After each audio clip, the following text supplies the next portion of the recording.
Horoscope buyers का।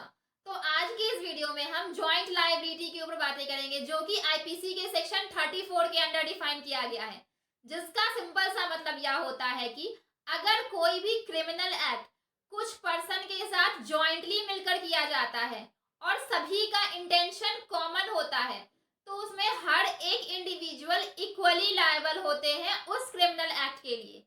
अगर इस वीडियो को, इस टॉपिक को डिटेल में देखना चाहते हैं तो इस वीडियो के अंत तक जरूर बने रहें। एंड यस, इस वीडियो को लाइक एंड सब्सक्राइब करना बिल्कुल ना भूलें। तो आइए देखते हैं। सेक्शन 34 बोलता है, when a criminal act is done by several persons. कोई भी क्रिमिनल एक्ट कुछ सेवरल पर्सन्स के द्वारा किया जाता है कॉमन इंटेंशन के साथ, तो each of such person is liable for that act in the same manner as if it were done by him alone। हर एक पर्सन उस एक्ट के लिए इक्वली लायबल होगा जैसे कि उस पर्सन ने उस एक्ट को अकेले किया हो। जितना पनिशमेंट एक पर्सन को मिलेगा उतना ही पनिशमेंट दूसरे पर्सन को भी मिलेगा। तो जितने भी पर्सन उस एक्ट में इन्वॉल्व हुए हैं सभी पर्सन को इक्वली पनिशमेंट दी जाएगी। वो सभी पर्सन उस एक्ट के लिए इक्वली रिस्पॉन्सिबल होंगे। Two or more persons intentionally do a thing jointly. दो या दो से ज्यादा पर्सन इंटेंशनली साथ में मिलकर किसी काम को करते हैं। It is just the same as if each of them had done it individually. ये बिल्कुल इस तरह से है जैसे कि हर एक पर्सन ने उस काम को इंडिविजुअली किया हो और इंडिविजुअली वो उसके लिए लायबल हो। तो मान लीजिए अगर 4 पर्सन मिलकर एक मर्डर करते हैं तो चारों पर्सन का वहां पर कॉमन इंटेंशन था, चारों का क्रिमिनल माइंड था कि हमें मर्डर करना है। चारों ने मिलकर पूरी प्रिपरेशन साथ में की थी, तो चारों उस मर्डर के लिए इक्वली लायबल होंगे, बिल्कुल उस तरह से जैसे कि उस एक पर्सन ने वो मर्डर किया हो। जितना पनिशमेंट उस एक पर्सन को उस मर्डर का मिलेगा उतना ही पनिशमेंट दूसरे पर्सन को उस मर्डर का मिलेगा, उतना ही पनिशमेंट तीसरे और चौथे पर्सन को उस मर्डर का मिलेगा। तो चारों पर्सन इक्वली लायबल होंगे किसी भी एक्ट को करने के लिए। Each and everyone become responsible for acts of each and every other। हर एक पर्सन एक दूसरे के एक्ट के लिए लायबल होगा। Purpose is common so everyone must be responsible. चारों का जो भी पर्पस रहा वो कॉमन रहा, तो इसीलिए हर एक पर्सन रिस्पॉन्सिबल होगा एक दूसरे के काम के लिए। एसेंशियल इंग्रेडिएंट्स की अगर बात करें सेक्शन 34 की, तो before a man can be held liable for the acts done by another under the provisions of this section, it must be established that इस सेक्शन के अंडर किसी भी पर्सन को लायबल करने से पहले हमें कुछ चीज़ों को देखना होगा। तो इसका फर्स्ट एसेंशियल इंग्रेडिएंट्स है, there was a common intention in the sense of a pre arranged plan between the two. जो भी दो या दो से ज्यादा पर्सन मिलकर किसी भी एक्ट को कर रहे हैं तो उनका एक प्री अरेंज्ड प्लान होगा।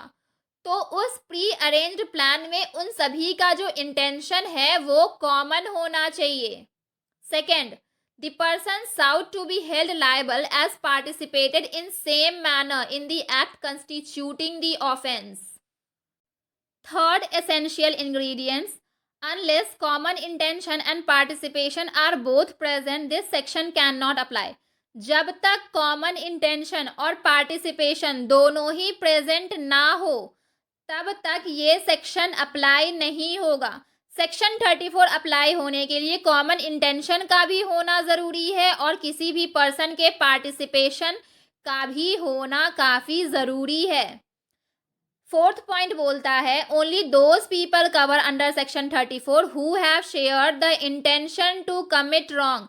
सिर्फ वैसे लोग सेक्शन 34 के अंडर कवर होंगे जिन्होंने अपना इंटेंशन शेयर किया हो, जिनका इंटेंशन था रॉन्ग को कमिट करने का और उन्होंने पार्टिसिपेट भी किया। वो वैसे लोग सेक्शन 34 के अंडर कवर होंगे। इससे कोई मतलब नहीं होता कि क्राइम सीन पर कितने लोग प्रेजेंट थे। सेक्शन 34 से रिलेटेड एक landmark judgment Narendra Kumar versus king emperor, जिसमें प्रीवी काउंसिल यह बोलती है कि if the appellant did nothing as he stand outside the door he is liable.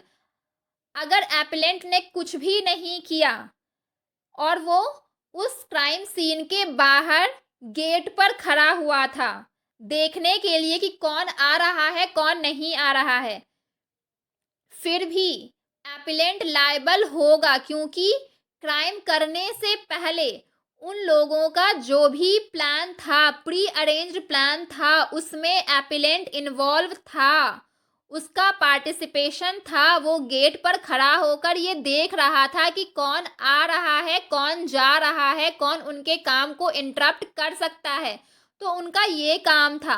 तो इसीलिए अगर कोई भी पर्सन डोर पर खड़ा होता है और वो क्राइम में कोई दूसरा इन्वॉल्वमेंट नहीं दिखाता है, फिर भी वो पर्सन लायबल होगा, क्योंकि जब इस क्राइम को करने के लिए जब प्लान की हो रही थी, जब प्लानिंग चल रही थी, तो वहां पर वो पर्सन अवेलेबल था, उसने अपना पूरा इन्वॉल्वमेंट दिखाया। तो Narendra Kumar versus king emperor में ये बोला जाता है। नेक्स्ट, अगर हम स्टेट ऑफ राजस्थान वर्सेस भेरा राम को देखें तो ये भी एक बहुत ही लैंडमार्क जजमेंट है सेक्शन 34 से रिलेटेड। यहाँ पर सुप्रीम कोर्ट एड्रेस करती है सेक्शन 34 को और यह एम्फेसाइज करती है कि there must be a clear intention to commit a crime shared by all the accused. सभी अक्यूज्ड का क्लियर इंटेंशन था क्राइम को करने का। It is not sufficient to establish that individuals were present at the scene of the crime. ये जरूरी नहीं है कि सभी इंडिविजुअल्स क्राइम सीन पर प्रेजेंट हों। जितने भी पार्टिसिपेटर्स हैं उस क्राइम को करने में, जॉइंट लायबिलिटी में, जरूरी नहीं है कि सभी क्राइम सीन पर प्रेजेंट हो तभी वो लायबल होंगे। वो दूर रहकर भी अगर पार्टिसिपेट कर रहे हैं तो भी वो लायबल होंगे। There must be evidence to establish their active participation and shared intention. But yes, evidence होना चाहिए ये एस्टैब्लिश करने के लिए कि जो भी इंडिविजुअल्स हैं उनका एक्टिव पार्टिसिपेशन है इस क्राइम से रिलेटेड और उनका इंटेंशन भी है उन सभी के साथ इस क्राइम को करने के लिए, तो जाकर वो सभी इंडिविजुअल्स लायबल होंगे जॉइंट लायबिलिटी सेक्शन 34 के अंडर। ये बोला जाता है स्टेट ऑफ राजस्थान वर्सेस भेरा राम में। नेक्स्ट, हम लैंडमार्क जजमेंट अगर देखें तो मच्छी Singh and others versus state of Punjab. ये जो केस है ये primarily death penalty based case है, लेकिन इसमें भी कॉमन इंटेंशन की बात की गई है, जहां सुप्रीम कोर्ट यह बोलती है कि when multiple accused act in concert with a common intention to commit a heinous crime such as murder, they will be held equally responsible irrespective of who inflicted the fatal blow। जब multiple accused एक common intention के साथ किसी भी heinous crime को कर रहे हैं, जैसे कि मर्डर, इस केस में मर्डर ही कर रहे हैं मल्टीपल अक्यूज्ड मिलकर, तो वो सभी अक्यूज्ड इक्वली रेस्पॉन्सिबल होंगे उस क्राइम के लिए, ना कि सिर्फ वो अक्यूज्ड जो मर्डर कर रहा है। The court emphasized the common intention must be proved beyond a reasonable doubt। Court इस बात पर एम्फेसाइज करती है कि जो कॉमन इंटेंशन है वो बियॉन्ड रीजनेबल डाउट प्रूव होगा। तो मच्छी Singh and others versus state of Punjab में यही बोला जाता है। ये जो केस है ये केस मेनली डेथ पेनाल्टी पर बेस्ड है, लेकिन यहाँ भी कॉमन इंटेंशन की बात की जाती है। तो फ्रेंड्स, आई होप आपको मेरा ये वीडियो काफ़ी अच्छे से समझ आया होगा, क्योंकि मैंने अपनी पूरी कोशिश की है कि मैं आपको ये वीडियो और ये टॉपिक काफ़ी अच्छे से और ईजी लैंग्वेज में समझा सकूँ, ताकि आपको इस चैप्टर से रिलेटेड, इस टॉपिक से रिलेटेड कोई भी परेशानी ना हो। अगर आपको मेरा ये वीडियो अच्छा लगा हो तो प्लीज़ इस चैनल को लाइक और सब्सक्राइब ज़रूर करें। Thank you.